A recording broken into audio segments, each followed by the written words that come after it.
સંખેડાના બહાદરપુર સ્થિત જવાહર નવોદય વિદ્યાલય ખાતે ગુજરાત રાજ્ય બાળ અધિકાર સંરક્ષણ આયોગના ચેરમેન ધર્મિષ્ઠાબેન ગજ્જરના અધ્યક્ષસ્થાને 77માં જિલ્લા કક્ષાના વન મહોત્સવની ઉજવણી કરાઈ હતી। આ પ્રસંગે તેમણે એક પેડ માં કે નામ અભિયાન અંતર્ગત બાળકોમાં નાનપણથી જ પ્રકૃતિ પ્રત્યે પ્રેમ કેળવવા અને પર્યાવરણ જતન માટે વધુમાં વધુ વૃક્ષો વાવવા હાકલ કરી હતી।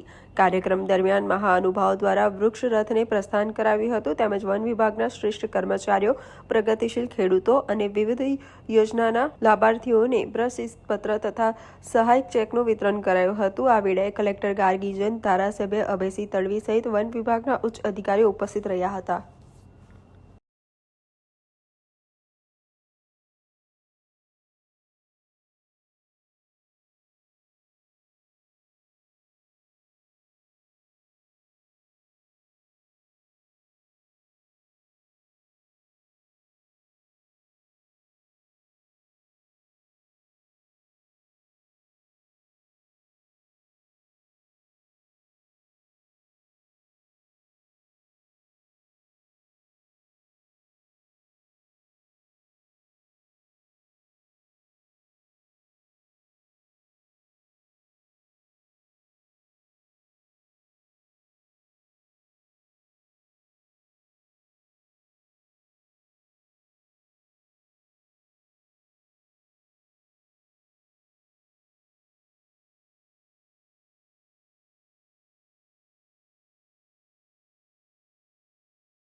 ધર્મિષ્ઠાબેન ગજ્જર, ગુજરાત રાજ્ય બાળ અધિકાર સંરક્ષણ આયોગના ચેરપર્સન।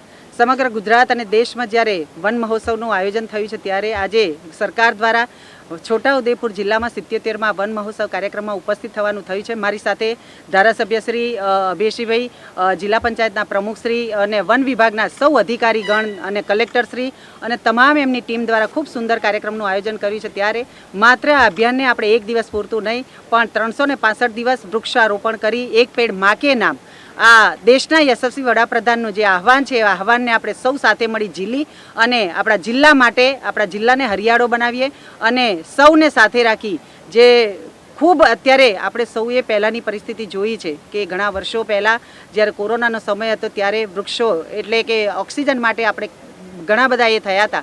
ત્યારે આજે સમગ્ર જિલ્લાને એક મેસેજ છે કે વૃક્ષો વાવીએ, જિલ્લાને હરિયાળો બનાવીએ, આપણા વિસ્તારને હરિયાળો બનાવીએ, કારણ કે વૃક્ષો એ આપણું જીવન છે। વૃક્ષો થકી આપણને તમામ પ્રકારની જે સુવિધાઓ મળી રહી છે એટલે વૃક્ષોનું મહત્ત્વ સમજી અને આપણે સૌ એક પેડ માં કે નામ અંતર્ગત સૌ એક વૃક્ષ વાવી અને એનું સંવર્ધન પણ કરીએ, કારણ કે વૃક્ષો વાવ્યા પછી જ્યારે સંવર્ધન નથી થતું ત્યારે એ વૃક્ષો માત્ર ત્યાં વાવ્યા પૂરતું જ રહી જાય છે। એટલે સૌને એક આહવાન છે કે વૃક્ષ વાવ્યા પછી એનું તમામ પ્રકારે ફરજિયાત પ્રમાણે સંવર્ધન કરીએ અને તમામ લોકો એક પેડ માં કે નામ, એક પેડ ધરતી માં કે નામ આ સંદેશને ઉજાગર કરીએ। એ જ અભ્યર્થના। અસ્તુ ભારત માતા કી જય।